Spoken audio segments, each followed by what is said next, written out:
ਸਾਡੇ ਇੱਕ ਇੱਥੇ ਮੁੰਡੇ ਨੂੰ ਹੈ ਨਾ ਬਾਹਰ ਜਾਣ ਦਾ ਸ਼ੌਕ ਪੈ ਗਿਆ। ਕਹਿੰਦਾ ਵੀ ਆ ਕੀ ਤੁਸੀਂ ਹਰ ਟਾਈਮ ਡੰਗਰਾਂ 'ਚ ਵੜੇ ਰਹਿੰਦੇ, ਕੋਈ 2 ਡੰਗਰ ਵੇਚ ਕੇ ਤੇ ਇੱਕ ਵਾਰੀ ਮੇਰਾ ਜਹਾਜ਼ ਦੀ ਪੌੜੀ ਨੂੰ ਹੱਥ ਪਾ ਦਿਓ, ਮੈਂ ਵੱਟ ਕੱਢ ਦੇਵਾਂਗਾ।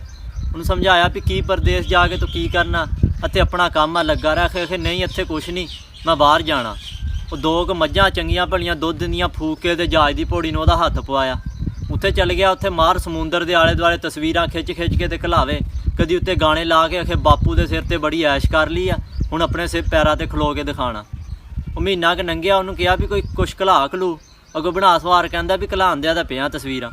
ਉਹਨੂੰ ਕਿਹਾ ਵੀ ਕੋਈ ਮਾਲ ਮੂਲ ਘਲਾ, ਜਿਹੜੀਆਂ 2 ਮੱਝਾਂ ਦੁੱਧ ਦਿੰਦੀਆਂ ਸੀ ਉਹ ਵੇਚ ਕੇ ਤੇ ਤੈਨੂੰ ਘਲਾ ਦਿੱਤਾ, ਅਤੇ ਕਾਵਾ ਪੀ ਅੰਦਰ ਖੁਸ਼ਕ ਹੋਇਆ, ਕੋਈ ਅੰਦਰ ਹਰਾ ਕਰੀਏ।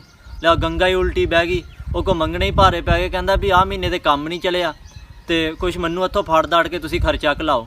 ਉਹਨੂੰ ਇੱਥੋਂ ਫੜ ਦਾੜ ਕੇ ਖਰਚਾ ਘਲਾਇਆ। ਅਗਲਾ ਮਹੀਨਾ ਆਖੇ ਅਗਲੇ ਮਹੀਨੇ ਵੱਟ ਕੱਢ ਦੇਵਾਂਗਾ। ਉਹ ਅਗਲਾ ਮਹੀਨਾ ਆਇਆ, ਨਾ ਦੱਸਿਆ ਨਾ ਪੁੱਛਿਆ, ਤੇ ਘਰੇ ਆ ਵੜਿਆ। ਆਖੇ ਜੀ ਸਰਪ੍ਰਾਈਜ਼।